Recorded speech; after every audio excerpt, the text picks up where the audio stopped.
नमस्कार, मेरे इस चैनल में आपका स्वागत है। मैं सम्राट। मैं आपसे कुछ विशेष बातें करने वाला हूँ।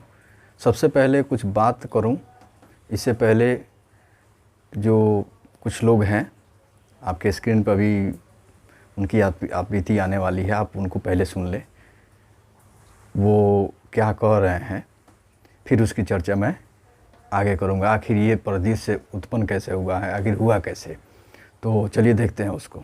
नहीं बनना चाहिए सब कि तुम लोग यहाँ का नगर का नहीं तुम जाओ यहाँ से। गवर्नमेंट बनाता है ना, उस टाइम कहाँ था गवर्नमेंट?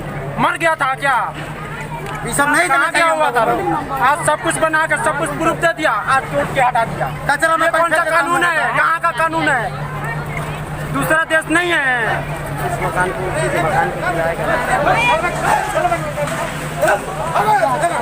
आज तोड़ दिया गया है, यानी कि उनका आशियाना आज समाप्त हो गया। और ये केवल मैं जहाँ से आपको रिपोर्टिंग कर रहा हूँ, ये वहाँ की बात नहीं है, ये एक सिंबॉलिक है।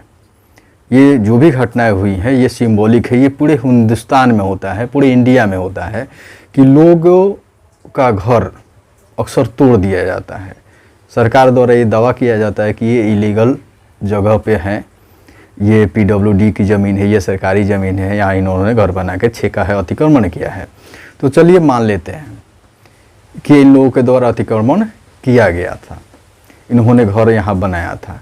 तो घर आज तो नहीं बनाया इन्होंने। इन लोगों का दावा है कि ये घर जो है लगभग 40 से 50 वर्षों तक यहाँ है, यहाँ ये रह रहे हैं। यहाँ से इनका आधार कार्ड बना है, राशन कार्ड बना है, इनकी बिजली का कनेक्शन जो है इनको मिला है, ये सारी सुविधाएं इनको मिली है। ये सारा सरकार को अपना टैक्स भी दे रहे हैं, हर तरह का चीज़ इन्होंने दिया। लेकिन आज एक नाला निकलने के चलते इनके घर को तोड़ दिया गया। केवल ये शख्स जो आपके सामने अभी जो बोल रहे थे, ये केवल इन्हीं का घर नहीं, लगभग 50 घर जो है तोड़ दिया गया है। और ये घटना जो है बिहार में एक ज़िला बेतिया है, और बेतिया ज़िले में ही जो भी नगर परिषद है, जो अगर नगर निगम बना हुआ है, तो उसी नगर निगम में एक नाला निकालने के लिए इसको तोड़ा गया है। तो दोस्तों, बेतिया आज का शहर तो नहीं है, बहुत पहले का है। तो ये नाला आज से 40 वर्ष पहले भी निकाला जा सकता था। ये जल जमाव जो है आज नहीं हो रहा है, हम लोग इसको बचपन से देखते आ रहे हैं। तो ये सारा चीज़ होते आ रहा है। तो प्रशासन को आज लगा है कि इस नाले को एक बगल में नदी, उस नदी में ले जाकर गिराना चाहिए। तो ये सोच पहले क्यों नहीं आया? जो ये सोच आज आ रहा है ये पहले आना चाहिए, क्योंकि शहर की जितनी बड़ी नालियाँ निकली है सब बहुत ही अलग ढंग से निकला। जहाँ नदी का कोई स्रोत ही नहीं, उधर से नाला निकाला गया है शुरू से ही। लेकिन आज जो है इस नाले को उस नदी की तरफ मोड़ा गया है। तो चलिए ये घटना छोटी सी हुई, क्योंकि आज 50 घर टूटा है, और पता नहीं पूरे हिंदुस्तान में लगभग हर दिन 50 घर तोड़े जाते हैं। तो इसके पीछे जिम्मेवार कौन है? क्योंकि वे लोग जो घर बनाए हैं वे आज का नहीं बना है, 40 साल पहले बना है। उस समय कोई ना कोई गवर्नमेंट तो होगी। तो उस समय जब ये लोग वहाँ घर बना रहे तो यहाँ कांग्रेस की सरकार थी इस बिहार में, और उन्होंने बनने दिया। उसके बाद RJD की सरकार आई, लालू यादव की सरकार आई, फिर उन्होंने इसको पूरा उनका दावा था कि ये गरीबों के मसीहा है, गरीबों का सरकार है। तो उन्होंने गरीबों को बसाया, कुछ सरकारी ज़मीनों पे बसाया, लोग अपने से भी बस गए। तो बसने के क्रम में यहाँ भी लोग बसे, उन्होंने घर बनाया। और आज जो सरकार है ये भी अपने आप को दावा करती है कि ये भी जो है क्या है, गरीबों की ही सरकार है, गरीबों को इसमें पूरा देख रेख मिलता है, उनको पूरा प्रेफरेंस है उनके, यानी गरीबों की सरकार है तो गरीबों के बारे में सोचती है। लेकिन इसी सरकार में आज इन लोगों का घर तोड़ दिया गया है। टूटना चाहिए, मैं भी कहता हूँ टूटना चाहिए, लेकिन आज नहीं। आज से 40 साल पहले जब पहली बार उन्होंने घर उस जगह पे बनाया था, उस समय ही यहाँ उनको रोक देना चाहिए। तो उस समय सरकार की मंशा थी, क्योंकि इनके वोट बैंक ये थे, तो उन्होंने बसने दिया। जो नगर परिषद के कर्मचारी थे उनको उस समय घूस वगैरह मिल रहा था, घूस मिला होगा, पैसे लिए होंगे, तो इन्होंने क्या किया, बनने दिया। और जार की सरकार जो है अब इसको चाहिए कि भाई हमको नगर का विकास करना है, तो इसको हटाना है, तो हटा दिया। तो फिर इसमें जिम्मेवार कौन है, कसूरवार कौन है? सबसे पहले सोचने वाली बात है, इसके लिए जिम्मेवार कौन है। तो हम एक आदमी को जिम्मेवार, रिस्पॉन्सिबल नहीं बना सकते हैं। जो घर बनाने वाला केवल वही जिम्मेवार नहीं है, इसके साथ वो सारी सरकारें हैं जो इसको बनने दिया, नगर परिषद, ठीक है, और अभी आज की वर्तमान सरकार, यानी कि तीन है। एक सरकार है, एक घर बनाने वाला है, दूसरा जो है जो अभी की वर्तमान सरकार है। ये तीन है, यानी पहले की सरकार, अभी घर जो बनाया वो, और प्लस अभी वर्तमान सरकार, ये तीनों मिलके जिम्मेवार हैं। पहले जिम्मेवारी तो उन सरकारों को होती है। आज भी घर बनते हैं, लोग नाले पे घर बना लेते हैं, नाले को चेक लेते हैं, रोड का जो ज़मीन होता है उस पे लोग अतिक्रमण करके घर बना लेते हैं। तो उस समय प्रशासन नहीं रोकती है, नहीं रोकने जाती है, क्योंकि घर बनाने वाला भी जानता है उसका कोई आसरा नहीं है, वो जाए तो जाए कहाँ। तो जहाँ उसको जगह मिलता है वो अपने आश्रय ढूंढ लेता है और धीरे धीरे पक्का निर्माण कर देता है।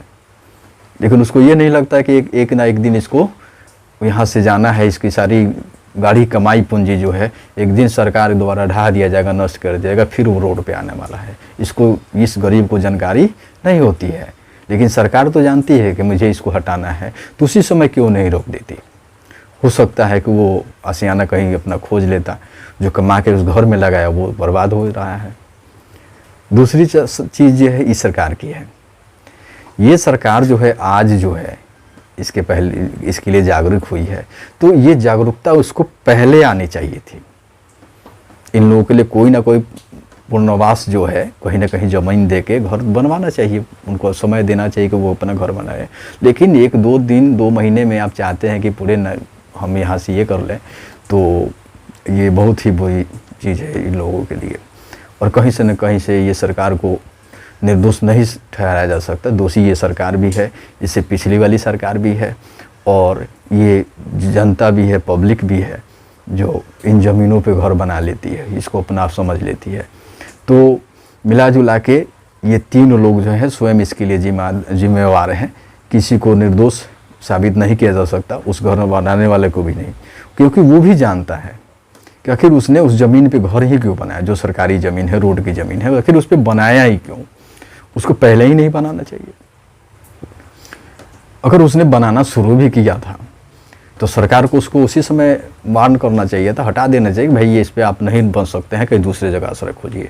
तो उन्होंने किया नहीं, और लोगों ने क्या किया, मतलब अच्छी अच्छी बिल्डिंग है, आप देख रहे हैं स्क्रीन पे आपके चल रहा है, वो सारे फुटेज जो आपके सामने हैं आप देख रहे हैं। सोचिए घर बनाने में कितना मेहनत, कितना पैसा लगता है। आज दुख है इन लोगों के लिए, ऐसा नहीं होना चाहिए। और मैं एक और बात कहना चाहूँगा आपसे कि हम जो भी करते हैं थोड़ा सोच समझ के करें। ये समस्या, अतिक्रमण की समस्या जो है, ये बीमारी बन गई है हमारे समाज में। समाज के लोग जानते हैं इस चीज़ को, ये बीमारी है, ये हमारे लिए नुकसानदायक है, इससे हमको कोई फ़ायदा नहीं होने वाला है, सरकार जब चाहे हटा सकती है। तो इस अतिक्रमण से हम बचें, हम सारे लोग मैं पूरे इंडिया, हिंदुस्तान के लोगों को कह रहा हूँ कि अगर ये मानसिकता लेके बैठे हैं तो ये हटे। अभी दिल्ली में एक विधायक हैं, अमानतुल्लाह खां करके हैं, जो आप विधायक हैं, उन्होंने क्या किया, जमुना के जो ये ज़मीन है, जमुना के सटे जो ज़मीन है वहाँ जमुना नदी के, तो वहाँ पे उन्होंने क्या किया, रोहिणियों को बसा दिया है। अब आने वाली सरकार, अगली जो भी सरकार आएगी उसको उन लोगों को हटाएगी, क्योंकि वो इलीगल है। तो आज तो उन्होंने बसा दिया अपने फायदे के लिए, क्योंकि वोट बैंक है। लेकिन आने वाली सरकार तो कोई ना कोई प्रोजेक्ट लेके आएगी, कहेगी कि नहीं ये इलीगल है, इसको हटाना है, तो हटा देगी। तो जो बसे हैं उनको भी सोचना है कि आप कहाँ पे हैं, आप कहाँ घर बना रहे हैं, ज़मीन कैसी है। तो दोस्तों आज मैं यही कहूँगा, ये जो भी घटनाएँ घटी हैं हमारे सिंबॉलिक है, हमारे लिए एक बेतिया की घटना है, लेकिन हो सकता है पूरे हिंदुस्तान में ऐसा होता है। ऐसा नहीं होना चाहिए। बसने से पहले लोगों को वार्न किया जाना चाहिए कि ये ज़मीन आप यहाँ घर नहीं बना सकती है, सरकारी ज़मीन है, सरकार के काम आएगी तो ये ले लेगी ज़मीन। इसलिए आप कच्चे तौर पर रह सकते हैं, आप टेंट वगैरह लगा के रहिए, जब भविष्य में सरकार को भी तो दूसरे जगह चले जाएंगे आप। तो ये सूचनाएँ उन लोगों को होनी चाहिए, सरकार को भी चाहिए कि ऐसे लोगों के लिए कुछ ना कुछ योजना बनाए जो उनके हक की हो, उनको एक घर मिले। मोदी जी भी कहते हैं कि हर आदमी के पास पक्का घर होगा, लेकिन यहाँ जो पक्का बना तो उसको भी तोड़ दिया गया। धन्य है सरकारें। तो दोस्तों आज के लिए मैं इतना ही, और मैं विदा लेना चाहता हूँ। लेकिन अपने तमाम मेरे सब्सक्राइबर्स जो हैं इस चैनल को देखते हैं, मुझे सुनते हैं, तो उनकी भी कुछ जिम्मेवारी बनती है कि आप भी जागरूक बने, लोगों को जागरूक बनाएं और मेरी इस बातों को, मैंने अभी जो आपसे कहा, इस बातों को लोगों तक पहुंचाएं। कैसे पहुंचेगा? जब तक आप शेयर नहीं करेंगे इस वीडियो को, तब तक लोगों के पास नहीं पहुंचने वाला है। अगर सब्सक्राइब नहीं किए हैं तो अभी तुरंत कर लें, क्योंकि मेरी बातें जो है बहुत ही परफेक्ट होती है और मैं सच्ची बात बोलता हूँ, आपके हक की बात बोलता हूँ, आपको जागरूक करता हूँ। तो जय हिंद, जय भारत। फिर अगले वीडियो में आपसे मिलूँगा। थैंक यू, धन्यवाद।